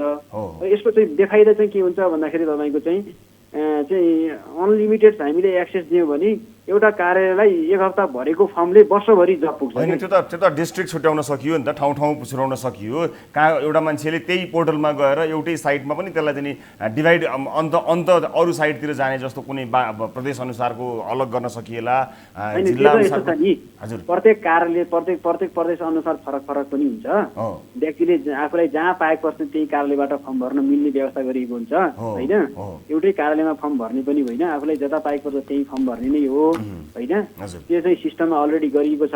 अब यहाँ समस्या चाहिँ के हो भन्दाखेरिमा चाहिँ कार्यालयको क्षमता अनुसार हामीसँग चाहिँ कोटा लिमिटेड भयो, धेरैले एक्सेस गरे। अब छोटो समयमा मैले तपाईँलाई चाहिँ एउटा कुरा के भनौँ, हामीले 6 बजे खुल्छौँ, खुलेको 5-10 मिनटमै त्यो सिस्टम चाहिँ कोटा फुल भइसक्छ, अनि पछाडि भर्नेले त पाउनु हुँदैन। त्यसले गर्दाखेरि धेरैजना मान्छेले चाहिँ असन्तुष्टि जाहेर गरेको कुरा चाहिँ साँचो पनि हो।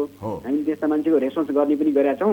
अब एकचोटि कार्यालयहरूसँग सम्पर्क गरेर कोटा बढाउने अथवा अनलिमिटेड चाहिँ खोलेर सबैको चाहिँ चाहिँ तपाईँको फर्म दिने र उनीहरूलाई जस्तो कि अहिले फर्म भरेको मान्छेले 6 महिनापछि जाँच दिनुपर्ने हुनसक्छ यदि त्यसो गरियो भने। अब 6 महिना कुर्ने कि अथवा चाहिँ फर्म भरेरै लगतै 1 हप्तामा जाँच दिने भन्ने बाटो पनि होला। यसो गरियो भने के हुन्छ भन्दाखेरिमा चाहिँ अलिकति गाह्रो चाहिँ विदेश जाने नागरिकहरूलाई गाह्रो हुन्छ, किनभने उहाँहरूले चाहिँ 1 हप्तामै जाँच दिएर ट्रायल दिएर चाहिँ विदेश जान सक्नुहुन्छ। तर अहिले अनलिमिटेड हामीले फर्म भर्ने व्यवस्था गर्यौँ भने उहाँहरूको चाहिँ 6-7 महिनापछि जाँच यसको छ नि यसको सोल्युसनको आइडिया निकाल्ने चाहिँ को हो सर? कसले आइडिया निकालिदिनुपर्छ? कसैले भनिदिएपछि सरहरूले गर्ने हो कि अथवा सरहरूले नै यसो गर्न पर्ला? अब यो विदेश जाने कुनै समस्या थाहा छ, 6 बजेदेखि सर्भरको लिमिटेसन पनि थाहा छ, हाम्रो क्यापासिटी पनि थाहा छ, म्यान पावर पनि थाहा छ, यी सबै चिज थाहा भएर यसलाई ठ्याक्कै सल्भ गर्ने चाहिँ यो ठ्याक्कै यसको जिम्मेवार निकाय चाहिँ को रहेछ? होइन, अब यसको चाहिँ जिम्मेवार निकाय भनेको अहिले त तपाईँको लाइसेन्स जारी गर्ने, लाइसेन्सको काम गर्ने भनेको प्रदेश सरकार नै भएको हुनाले अब सम्बन्धित प्रदेश सरकारको मन्त्रालय ती अन्तर्गतका कार्यालयले जिम्मेवारी लिनुपर्ने हुन्छ होइन। अब विभागसँग अहिले के छ भन्दाखेरिमा सिस्टम मात्रै छ, उहाँहरूले जे भन्नुभयो हामी सिस्टममा त्यही गरिदिन्छौँ, अरू केही पनि गर्ने होइन, हामी गरिदिने मात्रै हो। सोल्युसन चाहिँ प्रदेश सरकारले नै सरकारको सम्बन्धित निकाय मन्त्रालयले गर्नु। हजुर, अब चाहिँ मैले चाहेर मात्रै कुनै पनि कार्यालयमा जनशक्ति थप गर्न सक्दिनँ, किनभने मेरो अन्तर्गतको कार्यालय भएन न अब होइन। त्यो त प्रदेश सरकारले गर्नुपर्ने हुन्छ, आवश्यक कार्यालय थप्ने, जनशक्ति थप्ने अथवा चाहिँ अरू के गर्न सकिन्छ। अथवा अहिले ट्रायल सरले बताउनु भयो, यसमा हामी फलोअप पनि गर्छौँ। 4 ठाउँमा मात्रै छन् भने 8वटा ठाउँमा त ट्रायल सेन्टर बनाउन सकिन्छ नि त। यो यस्तो सर, हामी आम मान्छेको बुझाइ के भने यो कुनै रकेट साइन्स पनि होइन, यो गर्नै नसक्ने चिज पनि होइन, सिम्पली एउटा चाहिँ यो अद्भुत चिज पनि होइन, यो कहिलेसम्म यसरी। तर जुन ढङ्गले यो गइरहेको छ यो त हाम्रो जुनीमा, तपाईँ हाम्रो जुनी त्यतिकै खेर जाने भयो। एउटा अनलाइन सर्भरको लागि तपाईँको जागिरको कति वर्ष बाँकी छ कुनै थाहा छैन। मलाई यति विश्वास छ तपाईँको जागिरको जति समय बाँकी छ यही सिस्टममै बसिरह्यो भने त्यो त्यतिकै सिद्धिन्छ जस्तो लाग्छ मलाई, जहाँसम्म लाग्छ। मेरो जागिरको कुराकानी गर्ने भने त चाहिँ म अहिले जागिर धेरै बाँकी छ। तपाईँको जति जागिर बाँकी भयो यो सिस्टमबाट चाहिँ सबैले तपाईँले सन्तुष्ट पार्न सक्नुहुन्न। यति अलिकति तदारुकता देखाइएन भने लाइसेन्सलाई चुस्त दुरुस्त पार्न चाहिँ समय लाग्छ, यति मात्र मेरो भनाइ हो सर। खैर, म समय र जानकारीको लागि सरलाई धन्यवाद दिन चाहन्छु। नियमित रूपमा यसलाई घचघच्याउने काम हामी निरन्तर गरिरहनेछौँ। प्रदेश सरकारले अझ बढी जिम्मेवार हुनुपर्ने कुरा जुन इङ्गित गर्नुभयो सरले, त्यसलाई पनि फलोअप पक्कै पनि गर्नेछौँ। फेरि पनि समय र जानकारीको लागि धेरै धेरै धन्यवाद। दर्शक महानुभावहरू, सवारी चालक अनुमति पत्रका विषयलाई लिएर बारम्बार हामीले विषयहरू उठान गर्दै आएका छौँ, त्यसलाई फलोअप गर्दै पनि आएका छौँ। केही समाधान हुन खोजेका पनि छन्, केही प्रयासहरू भएको पनि छन् जुन पर्याप्त छैनन्, त्यसैले यसको फलोअप अवश्य गर्नेछौँ। अहिले एउटा ब्रेकपछि अन्य विषय लिएर यहाँहरू समक्ष प्रस्तुत हुन्छौँ। न्युज 24 टेलिभिजनमा हेरिरहनु भएको छ कार्यक्रम सिधा कुरा जनतासँग।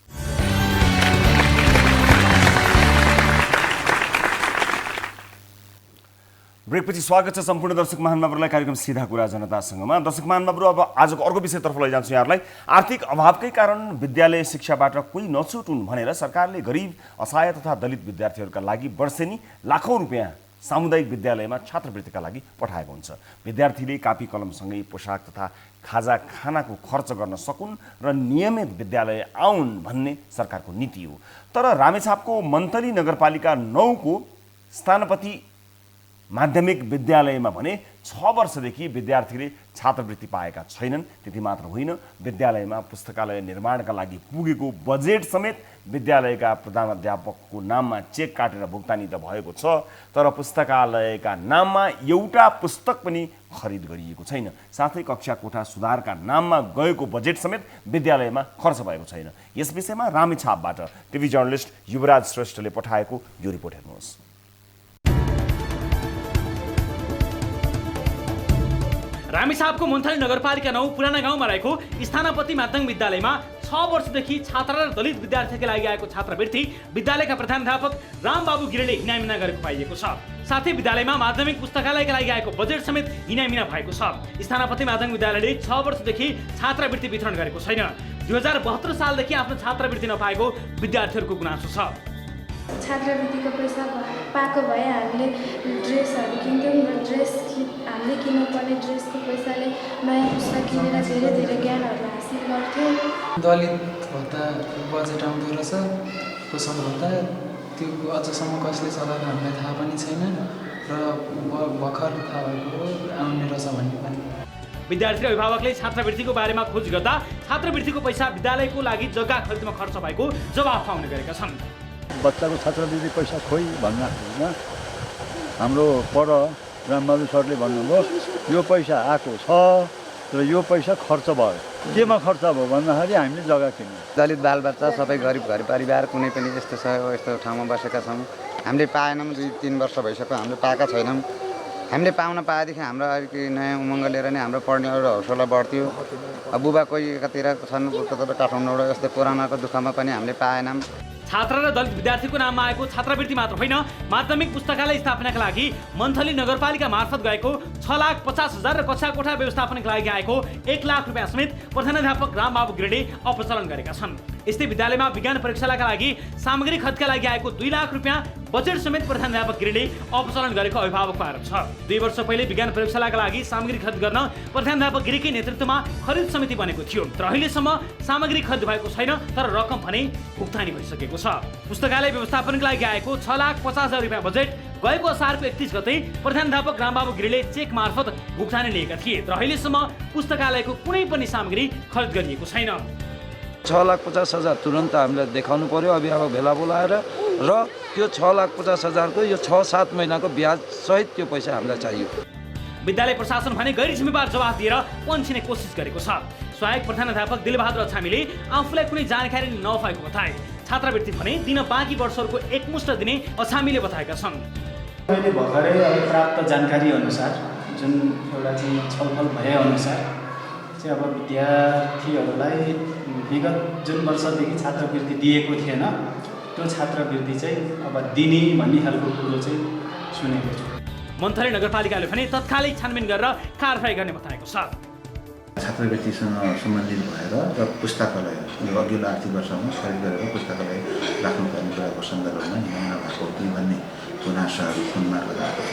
त्यो विद्यालयले के गरेको रहेछ भन्ने कुरा पहिचान गर्छौँ, र यदि अब त्यसलाई खाइमासी नै गरेको स्थिति रहेछ भने हाम्रो नगरपालिकाले जारी गरेको शिक्षा ऐन र सङ्घीय शिक्षा ऐनको परिधिभित्र रहेर नियमअनुसार कारबाही गर्छौँ। सरकारी सम्पत्ति अपचलन गर्ने प्रधानाध्यापक गिरीलाई अभिभावकले थाहा पाउने गरी कारबाही हुनुपर्ने स्थानीय अभिभावकको माग रहेको छ। दर्शक महानुभावहरू, यस विषयमा कुराकानी गर्न टेलिफोन सम्पर्कमा हुनुहुन्छ विद्यालयका प्रधानाध्यापक रामबाबु गिरी। गिरी सर नमस्कार, स्वागत छ यहाँलाई कार्यक्रममा। नमस्कार हजुर। सर 6,50,000 खोइ 6,50,000 अब त्यो विद्यालय व्यवस्थापन समिति निर्णय अनुसार विद्यालय व्यवस्थापन समितिको अध्यक्ष जुन खरिद समितिको अध्यक्ष हुनुहुन्थ्यो उहाँको नाममा चेक काटेको छ, उहाँसँग त्यो पैसा छ, उहाँले सामान किन्ने क्रममा हुनुहुन्छ। उहाँको नाममा छ? हजुर। कहिले गयो उहाँको नाममा त्यो पैसा? उहाँको नाममा हामीले अब यो असार 31 गते उहाँलाई पैसा दिएको, उहाँले अहिलेसम्म सामान ल्याउनु भएको छैन। कहिले कहिले अनि यो सामान किन्नका लागि, सामान खरिदका लागि तपाईँले भुक्तानी कहिले लिनुभएको? भुक्तानी असार 23 गते हामीलाई निकासा भएको थियो, हामीले असार 31 गते उहाँलाई चेक काटिदिएको।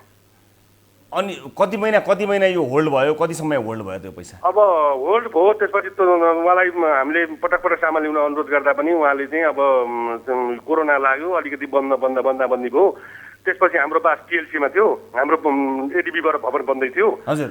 एडिबीको भवन समाप्त भएपछि, भवन हस्तान्तरण भएपछि सामान ल्याउने भन्ने विषयमा हामी सबै स्टाफ व्यवस्थापन समितिको सबैको निर्णय अनुसार नै त्यो काम भएको हो। त्यसमा चाहिँ हाम्रो कसैको चाहिँ यताउति चलखेल छैन। अनि छात्रवृत्ति खोइ त? अब छात्रवृत्ति अब 75 सालमा हामीले एडिबीको भवन बनाउँदाखेरि जग्गा पुगेन, त्यो पैसा अलिकति त्यहाँ लगानी गऱ्यौँ र ठेकेदार निर्माण व्यवसायले 2 लाख रुपियाँ दिन्छु भनेको थियो। त्यो 2 लाख रुपियाँ आइसकेपछि र विद्यालयको पनि पैसा राखेर चाहिँ 3 वर्षको एकमुष्ट छात्रवृत्ति वितरण गर्ने भन्ने विद्यालय व्यवस्थापनको निर्णय अनुसार नै जग्गा किनेर विद्यालयको नाम पास गरेको छ। अनि विद्यार्थीको छात्रवृत्तिको पैसा लिएर गएर जग्गा किन्नलाई तपाईँलाई कुन ऐनले अनुमति दियो त? अब ऐन नियम भन्दा पनि व्यवहारिक कुरा पनि हेर्नुपर्ने हुन्छ। सधैँभरि विद्यालयको प्रधानाध्यापक र विद्यालय प्रशासन विद्यालय व्यवस्थापन समितिको अधीनस्थ हुन्छ। विद्यालय व्यवस्थापन समितिले गरेका निर्णय कार्यान्वयन गराउने, पालना गर्ने विद्यालय प्रधानाध्यापकको कर्तव्य हो। विद्यालय व्यवस्थापन समितिले जग्गा किन्ने खरिद गरेपछि त्यो जग्गा किन्नु मैले भनेर मेरो त्यो काबुभन्दा बाहिर गयो थियो। समितिले निर्णय गरेपछि त्यो खरिद भयो, खरिद गरियो।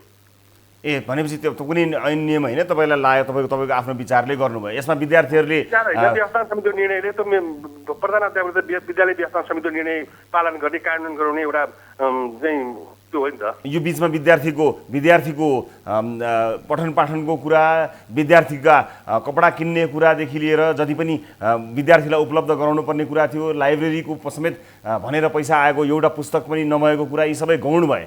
केही यसको कुनै अर्थ रहेन? होइन सबै छ, सबै प्रक्रियामै छन्, त्यो सबै हुन्छ। लाइब्रेरी कहाँ छ? लाइब्रेरीको लागि पैसा कहिले आएको, कहाँ छ लाइब्रेरी?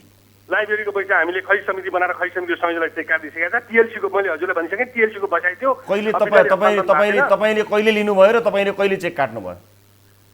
असार 23 गते निकासा भएको थियो हामीले असार 23 गते चेक काटेर खरिद समितिको संयोजक विवेश अध्यक्षलाई पैसा जिम्मा राखेको असारमा त्यो पैसा त्यही एक दिन मात्र तपाईँले होल्ड गर्नु भएन त्यसो भए लामो समय रहेन त्यसो भए रहेन अनि यो तुरुन्त निर्णय गरेर दिएको दिनुभयो अनि त्यसपछि अहिले जग्गा चाहिँ कहाँ जग्गा चाहिँ के प्रयोजनका लागि स्कुललाई नपुगेर जग्गा दिनुभयो खेलकुद मैदान विद्यालयमा पाइलो टेक्ने ठाउँ पनि थिएन विद्यालय भवनभन्दा बाहेक केही पनि थिएन प्ले लाइन गर्ने ठाउँ पनि थिएन हामीले 3 रोपनी जग्गा त्यो विद्यालय परिसरमै विद्यालयकै आँगनमा किनेको छ अनि तपाईँ यति धेरै अभिभावकहरूले माग गरिसकेपछि हर हिसाब दिनु पर्यो भनेर माग गरिसकेपछि हर हिसाब दिनका लागि अभिभावक भेला लगायतका जुन विधिवत गर्नुपर्ने चिजहरू किन नगर्नुभएको सरले होइन अभिभावक भेला हाम्रो नियमित रूपमा भइरहेको छ अब अहिलेको यो इस्यु भनेको वास्तविक चाहिँ व्यक्ति केन्द्रित इस्यु हो यो कुनै यसमा कुनै सत्यता के पनि छैन अब यो प्रक्रियामा छ हामीले व्यवस्थापन समितिले निर्णय गर्दै यो गर्ने काम गर्ने विद्यालयमा छात्रवृत्ति बाँड्ने पैसा कलेक्सन गरेर राखिसकेका छ 3 वर्षको छात्रवृत्ति एकैचोटि बाँड्ने भनेर हामीसँग पैसा अप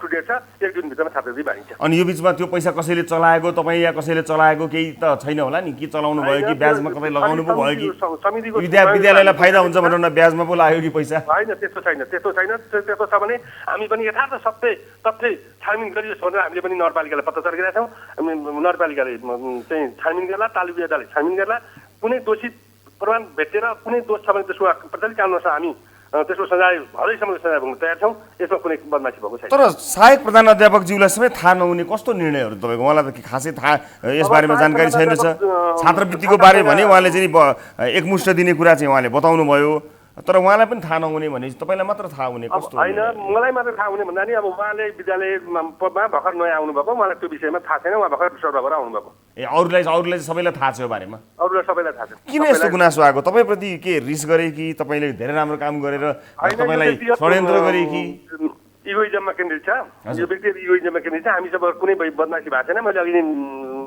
हजुरसम्म भनिसकेँ स्टुडियोमा भनिसकेँ हामीबाट कुनै कमी कमजोरी भएको छ भने हरैसम्मको प्रचलित कानुनअनुसार कारबाही होस् यथार्थ छानबिन होस् भनेर हामी भनिरहेका छौँ हुन त यस विषयलाई लिएर नगरपालिकाले पनि छानबिन सुरुवात गरेकै छ होइन छानबिन गर्छु भनेर भनेकै छ त्यसलाई फलोअप गरौँला अहिलेलाई समय र जानकारीको लागि सर यहाँलाई म धेरै धेरै धन्यवाद दिन चाहन्छु र दर्शक महानुभावहरू हामीले भर्खरै रामेछापको मन्थली स्थित एक विद्यालयको विषयलाई लिएर कुराकानी गऱ्यौँ प्रधान अध्यापकसँग कुराकानी गऱ्यौँ र यस विषयको आवश्यक फलोअप हाम्रो टिभी जर्नलिस्ट मार्फत हामी गर्नेछौँ र स्थानीय जति पनि सरकारवालाहरू हुनुहुन्छ उहाँहरूले पनि यसलाई फलोअप गर्नुहुनेछ भन्ने कुरामा विश्वस्त हुन चाहन्छौँ र अब आजको अर्को विषयतर्फ लिएर जान चाहन्छु घरकी मूल मान्छे भनौँ घरकी मूली आमा मानसिक रोगले शिकार भएर त्यो मानसिक रोगको शिकार भएर वर्षौँदेखि बेपत्ता भएको अवस्थामा परिवारले भोगेको पीडा कति होला सिन्धुपाल्चोकको इन्द्रावती गाउँपालिका माझी गाउँको एक परिवारले विगत 13 वर्षदेखि आफ्नै आमाको खोजी गरिरहेका थिए मानसिक रोगका कारण बेपत्ता भएकी आमा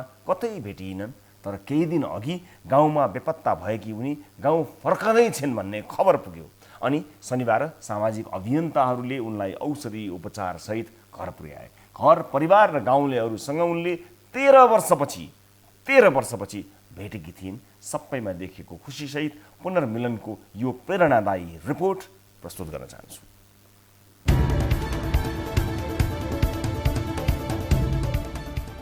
शनिबार बिहानै नवजीवन परोपकार समाजमा पार्वती माझी झोलामा सामाल तुमाल मिलाउँदै थिइन् जीवनको 13 वर्ष मानसिक रोगका कारण परिवारबाट बेपत्ता भएर कष्टकर जीवन बिताइरहेको उनलाई धादिङकी उषा श्रेष्ठले उद्धार गरेर परोपकार समाजको सम्पर्कमा ल्याएकी थिइन् धादिङको सडक छेउमा बेवारिसी अवस्थामा भेटिएको उनी त्यो बखत मान्छे देख्दा डराउँथिन् सडक छेउ र फोहोरमै रुमल्लिएको उनको जीवनलाई उषा श्रेष्ठले उद्धार गरेकी थिइन् यसपछि थप उपचार र रेखदेखका लागि नवजीवन परोपकार समाजमा राखिएको थियो औषधि उपचारपछि उनले आफ्नो घर र परिवार भेट्ने इच्छा देखाउन थालिन् त्यसपछि उनको गाउँ खोज्दै सिन्धुपाल्चोक स्थित इन्द्रावतीको माझी गाउँ पुगे समाजका सञ्चालक दुर्गानाथ दाहाल हामी उसै मान्छेहरू चाहिँ यसरी रेस्क्यु गर्दाखेरि कि प्रहरीको कि ओडाको दुईटा सिफारिस बिना चाहिँ हामी राख्दैनौँ ऊ चाहिँ बेवारिसी अवस्थामा हो उसको अब शरण छैन परिवारको सदस्य छैन भनिसकेपछि मात्रै राख्छौँ अनि 15 दिनपछि पत्र बन्यो भनेर खबर आयो त्यसपछि हामी 15 दिन पनि नभइकन 7-8 दिनमा फेरि उहाँलाई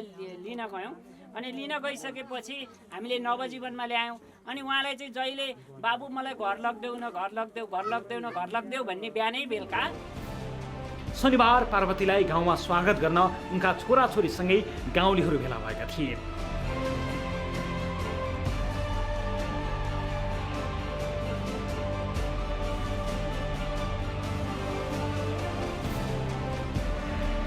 स्थानीयका अनुसार मानसिक समस्या देखिएपछि उनी गाउँबाट बेपत्ता भएकी थिइन्। एक दुई पटक भेटेर गाउँ फर्काए पनि पछिल्लो पटक हराउँदा भने उनी लामो समय भेटिनन्। तर 13 वर्षपछि उनी गाउँ फर्किँदा परिवारसँगै गाउँलेहरू समेत हर्षित थिए। दुईचोटि है तिनचोटि हामी दाइरेमा गयौँ होइन, सिंहदरबारको उसमा बसिरहेको थियो होइन, अनि केटी मान्छे हो अचानक हामीले बोलाउन पनि सकिएन होइन, अनि कसो भएर त्यसरी नै पुलिसहरूको सहयोग लिएर हामीले उहाँलाई ल्यायौँ होइन, अनि ल्यायौँ। फेरि ल्याउँदा पनि त्यस्तै गर्नुभयो कि यहाँ आएर फेरि 2 दिन ठिक पनि फेरि त्यसै गर्नुभयो। उनीहरू पार्वतीलाई गाउँका पुराना कुराहरू सम्झाउने प्रयास गर्दै थिए। पार्वती अहिले पनि उपचारकै चरणमा छिन्। मानसिक समस्यामा गाउँ घर तथा परिवारको साथ र सहयोगमा पूर्ण निको हुने आशामा उनलाई परिवारसँग पुनर्मिलन गराइएको नवजीवन परोपकार समाजले जनाएको छ।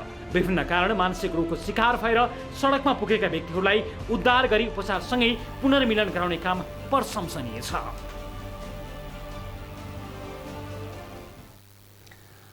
दर्शकहरू, 13 वर्षमा आफ्नो घर जान पाउँदाखेरि कस्तो होला, यो साँच्चै नै एउटा सम्झिँदा नै रोमाञ्चित हुने अथवा एकदमै आश्चर्य लाग्ने विषय भएको हुनाले हामीले यस विषयको रिपोर्टलाई यहाँहरू समक्ष हामीले प्रस्तुत गऱ्यौँ।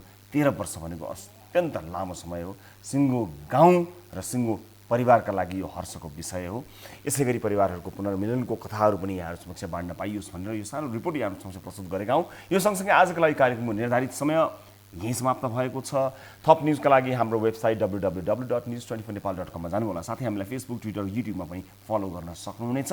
हाम्रो पात्रको मोबाइल एप्लिकेसनमा गई ताली र गालीमा भोट गर्न नबिर्सनुहोला। कार्यक्रम सिधा कुरा जनतासँगको आजको श्रृङ्खलाबाट सम्पूर्ण युनिटका साथमा 10 औँला जोडेर नमस्ते रवि लामिछानेको।